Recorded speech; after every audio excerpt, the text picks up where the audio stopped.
আপনাদের বাড়ির সামনে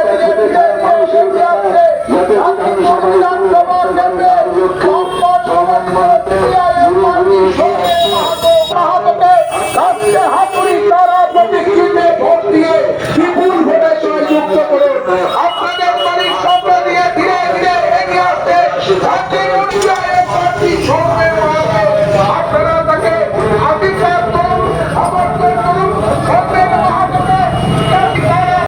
ধীরে ধীরে আপনাদের সামনে দিয়ে ৮৬ শান্তিপুর বিধানসভার বামফ্রন্ট মনোনীত সিপিআইএম প্রার্থী আপনাদের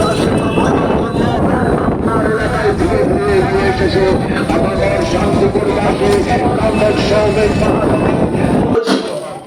আমাদের অনেক সমস্যা আছে। আমরা এখানে শান্তিপুর বদলের ১০ দফা শপথ আপনাদের কাছে রেখেছি। যে ১০ দফা শপথ আমরা আপনাদের মধ্যে বিলিবন্টন করছি যে আগামী দিনে শান্তিপুরের সামগ্রিক উন্নয়নের ক্ষেত্রে আমরা ভূমিকা পালন করব। শান্তিপুরের তট থেকে শুরু করে নদী ভাঙন থেকে শুরু করে আমাদের কৃষি, আমাদের শিল্প, আমাদের সাংস্কৃতিক ক্ষেত্রে, আমাদের সামাজিক ক্ষেত্রে আমরা অবদান রাখবো। আমরা উন্নয়নের কাজে আমরা শান্তিপুরবাসীকে সামিল করতে চাই। এর সঙ্গে যে কথা বলতে চাই যে আমার অন্যতম কাজ হবে আপনারা যদি আমাকে বিধায়ক হিসেবে নির্বাচিত করেন, ২৯ তারিখে ভোট দেন আর ৪ঠা মে ফলাফল বেরোলে শান্তিপুরে যদি বিধায়ক হিসেবে আপনারা আমাকে নির্বাচিত করেন, তাহলে এই কথা বলতে পারি যে আপনারা যখন থানায় গেছেন, পৌরসভায় গেছেন, কোন জনপ্রতিনিধি আপনাদের পাশে দাঁড়ায়নি।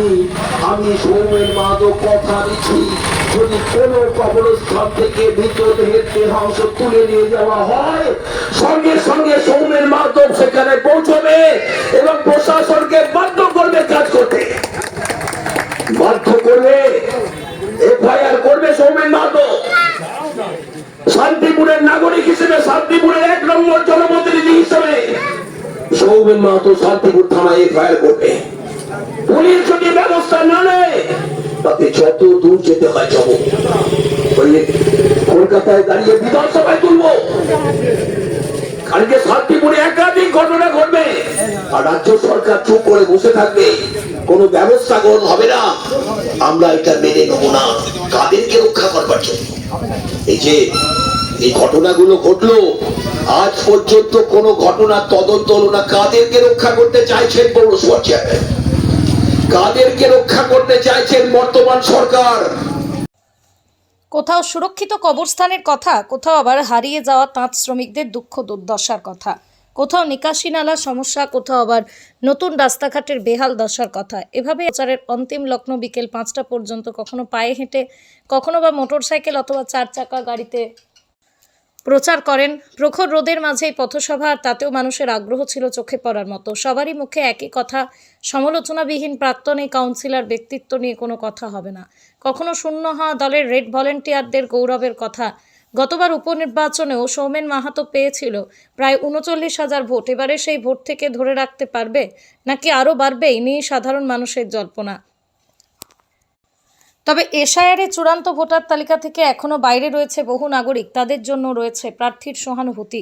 জানাচ্ছেন, জিতে আসলে বিধানসভায় শান্তিপুরের হাওয়া হকার, অবৈধভাবে বাতিল হওয়া প্রকৃত ভোটার এবং কবরস্থানের নিরাপত্তা নিয়ে জোরদার লড়াই চলবে।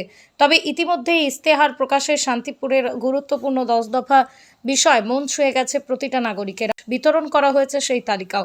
এখন শুধুই সময়ের প্রতীক্ষা, গণদেবতাদের বিচার ইভিএমে বন্দী হওয়ার। গত কয়েকদিন আগেকার ঘটনা, এই রাজাপুরের কবরস্থান সারাগড়ের যে কবরস্থান, সেই কবরস্থান পাশাপাশি দুটো কবরস্থান। আমার কবরস্থান থেকে হচ্ছে মৃতদেহের দেহাংশ তুলে নিয়ে চলে যাওয়া। এলাকার মানুষ, অধিবাসীরা তারা শান্তিপুর থানায় গেলেন, কিন্তু আজ পর্যন্ত তা কোনো ঘটনা ঘটলো না। আমরা পৌরসভার কাছে কোনো নিষ্পত্তি হয়নি। আমরা পৌরসভার কাছে দাবি জানিয়েছি, পৌরসভার চেয়ারম্যানকে বলেছি, একাধিক ঘটনা মৃতদেহ তুলে দিয়ে যাওয়ার একাধিক ঘটনা শান্তিপুরে ঘটছে।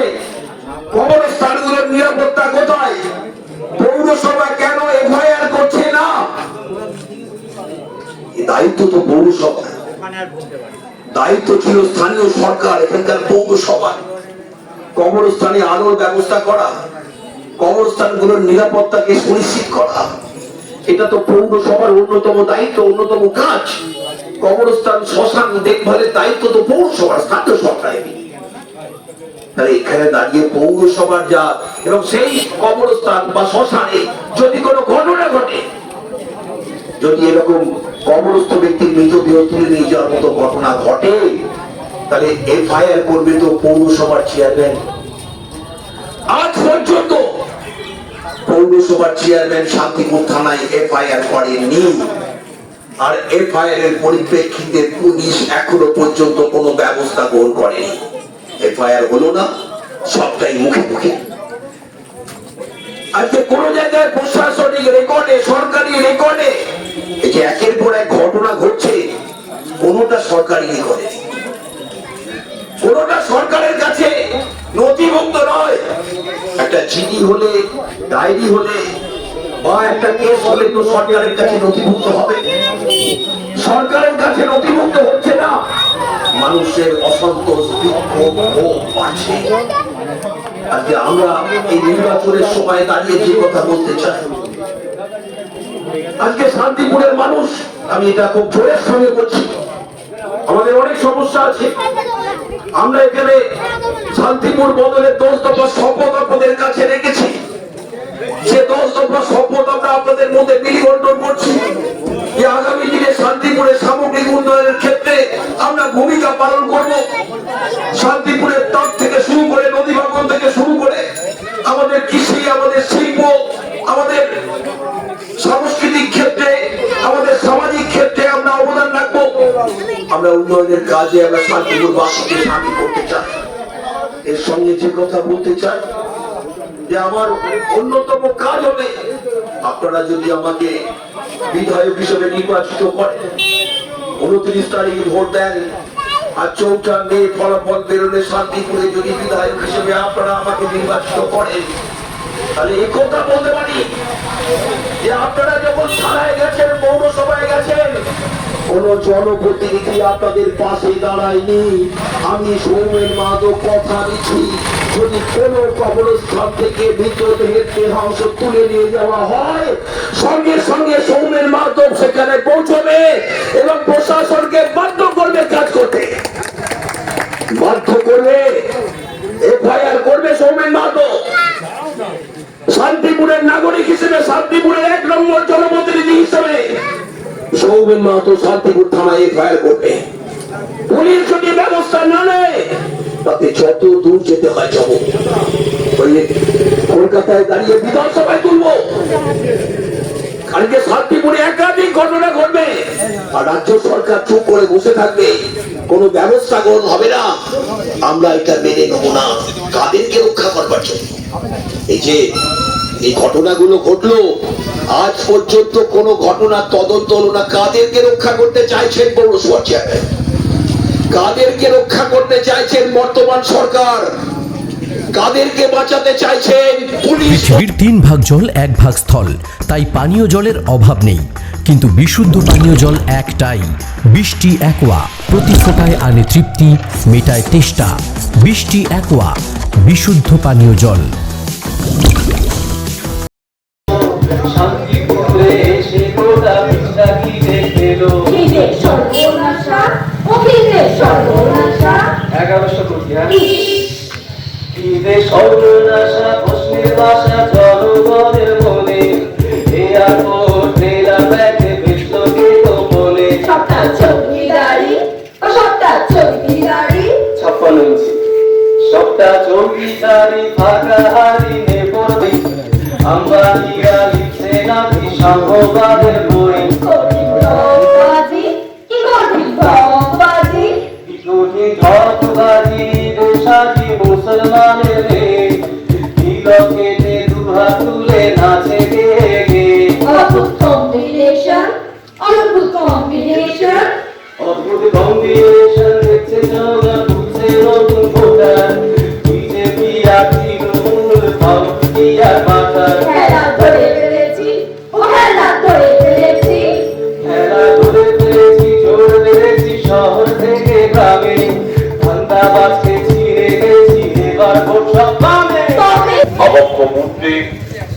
সেখানে তার শ্রদ্ধা নিবেদন করে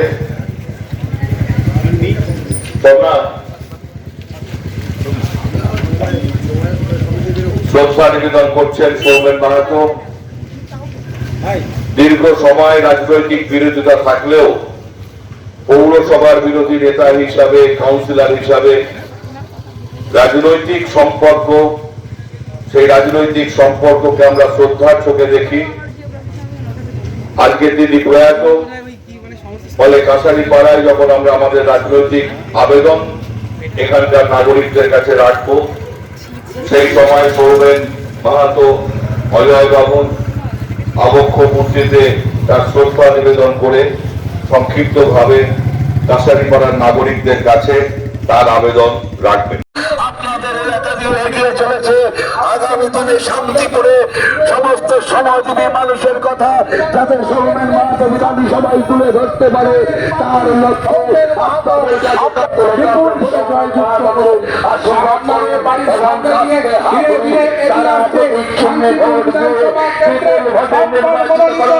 আপনাদের এলাকায় আপনারা শান্তিপুরবাসী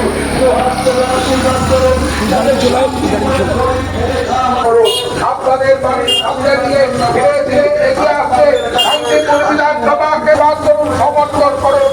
সৌমেন মাহাতোকে শান্তি শান্তি দ্বারা প্রতিষ্ঠিত হচ্ছে। 15 বছরের শাসনের ক্ষমতার বামফ্রন্ট মনোনীত সিপিআইএম প্রার্থী আপনারা তাকে আশীর্বাদ করুন, সমর্থন করুন। সৌমেন মাহাতোকে সামনে নিয়ে ধীরে ধীরে এগিয়ে আসছে শান্তিপুর। এসেছে আপনাদের আশীর্বাদ মাহাতোকে তুলে আশীর্বাদ করে যাতে বিধানসভায় তুলে ধরতে পারে গোটায় অন্ধকার শান্তিপুরকে আলোয় রূপান্তরিত করতে।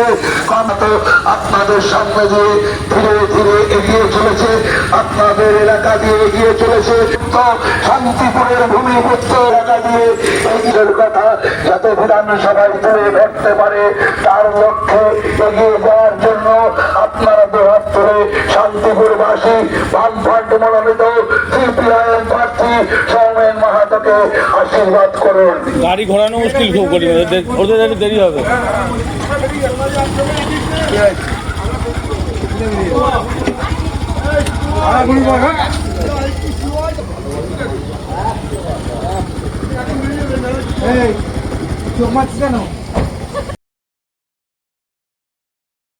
আমরা শান্তিপুর পৌর এলাকার মধ্যেই মোটামুটি থাকবো। সারাদিন ধরে হচ্ছে আমাদের পাড়া এলাকাগুলোর মধ্যে প্রচার অভিযান আমরা সংগঠিত করব। একটা বিধানসভা আমাদের একটা অনেক বড় এলাকা, প্রায় হচ্ছে 2,27,000 মানুষের ভোটার এখানে নির্বাচন মণ্ডলী, এবং সঙ্গে সঙ্গে অসংখ্য আমাদের পাড়া এলাকা, সব পাড়ায় হচ্ছে তো প্রচার অভিযান পৌঁছেছে আমাদের। কিন্তু আমি ব্যক্তিগতভাবে তো সব পাড়া এলাকা মানুষের কাছে তো এইভাবে পৌঁছানো সম্ভব হয়। যে জায়গাগুলো আমাদের গ্যাপ পড়ে গেল, ফাঁকা পড়ে গেল, যে জায়গাগুলো আমরা মনে করছি যে ওখানে পৌঁছানো দরকার, আজকে সারাদিন ধরে সেই এলাকাগুলো প্রচার অভিযান সংগঠিত করবো। আমি চেষ্টা করেছি গোটা নির্বাচন প্রক্রিয়ায় এই 2,27,000 মানুষের কাছেই পৌঁছানোর চেষ্টা করেছি। সমস্ত পাড়া এলাকা বুথে যাওয়ার চেষ্টা করেছি। তার মধ্য দিয়েও যে ছোট ছোট জায়গাগুলো যেখানে পৌঁছতে পারিনি, সেই সমস্ত জায়গাগুলোই আজকে সারাদিন ধরে আমরা পৌঁছাবো। শেষ দিনে দাঁড়িয়ে কোথাও কি মনে হচ্ছে আরও সময় পেলে ভালো হতো, অথবা কিছু কিছু বেশ কিছু জায়গা এখনো পর্যন্ত থেকে গেল, তাদের উদ্দেশ্যে বা কি বলবেন? আমরা হচ্ছে যথেষ্ট সময় পেয়েছি, ফলে নির্বাচনে এর ইতিপূর্বে যে সমস্ত নির্বাচন করেছি এতটা সময় পাওয়া যায়নি। আমরা নির্বাচন ঘোষণার সঙ্গে সঙ্গেই আমাদের বামফ্রন্ট আমাদের প্রার্থী ঘোষণা করেছে, এবং তারপর থেকেই আমরা প্রচার শুরু করে দিয়েছি। যারা যা সময় পাওয়া গেছে সেই সময়ের মধ্যেই কাজটা আমরা করবার চেষ্টা করছি। আমাদের কর্মীরা প্রাণপাত পরিশ্রম করছে, সাধারণ মানুষের সমর্থন আমরা পাচ্ছি। গান বা সংস্কৃতি চর্চার একটা টিম রয়েছে। হ্যাঁ, এখানে আমরা হচ্ছে ছোট ছোট অনুষ্ঠান আমরা করব। সংস্কৃতি বাদ দিয়ে তো কখনো সমাজ এগোতে পারে না। আমাদের বাঙালি আবেগ, ভালোবাসা, তার সংস্কৃতি চর্চা এবং হচ্ছে এই গান বাজনা, তার মধ্য দিয়েই হচ্ছে আমরা চাই একটা সুখী সুন্দর সমাজ। ফলে যে সমাজটা গড়তে দেয় না, সমাজের মধ্যে ভাঙন তৈরি করছে, হিন্দু মুসলিমের বিভেদ তৈরি করছে দুটো দল, মন্দির মসজিদ নিয়ে রাজনীতি করতে দুটো দল, আর আমরা মানুষের ঐক্য গড়ে তোলার চেষ্টা করছি। ফলে সামাজিকভাবে যে সাংস্কৃতিকভাবে সব মানুষকে যুক্ত করার কাজ, সেই কাজ করছি। ফলে সংস্কৃতি বাদ দিয়ে প্রচার আন্দোলনের সঙ্গে সংস্কৃতি, আমাদের গান, আমাদের বাজনা সব কিছুর মধ্য দিয়েই আমরা এই নির্বাচনী কর্মকাণ্ড করে থাকি। আজ বিকালের পর থেকে তো সামাজিক মাধ্যমে কোনো বাধা নেই, তো সুতরাং সামাজিক মাধ্যমে প্রচার কি জোরদার হবে? অবশ্যই অবশ্যই, সেটাও হচ্ছে আমাদের সোশ্যাল মিডিয়ার গ্রুপ আছে, টিম আছে, তারা ইতিমধ্যেই সেই প্রক্রিয়া গ্রহণ করেছে। আমরা হচ্ছে মানুষের মধ্যে সামাজিক মাধ্যমে যে টাকা 2 কোটি 8 লক্ষ টাকা ছাড় দিয়ে দিয়েছে বর্তমান চেয়ারম্যান, যে টাকা পৌরসভার কোষাগারে জমা করার কথা ছিল, সেই টাকা ছাড় দেওয়া হলো একজন তৃণমূল কংগ্রেসের কাউন্সিলর তার ভাই বোন নামে টেন্ডার পেলেন, আর পৌরসভার কাউন্সিলর নাম পৌরসভার চেয়ারম্যান কোনো অধিকার আছে? এই অজয় বাবুর মূর্তির সামনে দাঁড়িয়ে আমাদের এই কথা বলতে হচ্ছে। চেয়ারম্যানের কখনো অধিকার আছে? শান্তিপুরের মানুষের 2 কোটি 8 লক্ষ টাকা যেটা পৌরসভার ফান্ডে জমা হওয়ার কথা, সেই টাকা আজকে একজন ব্যক্তিকে তিনি ছাড় দিলেন। আজকে হচ্ছে অজয় বাবুর সঙ্গে আমাদের রাজনৈতিক বিরোধী ছিল, কিন্তু আমরা দেখেছি যে রাস্তা তৈরি হচ্ছে, সেই রাস্তা 10 বছর 12 বছর টেকসই হয়েছে। কিন্তু আজকে এই পৌরসভা, আজকের যে চেয়ারম্যানরা কাজ করছেন, কোথায় রাস্তা তৈরি হচ্ছে? 6 মাসের মধ্যে রাস্তা দিয়ে যান চলাচল করতে পারছেন না।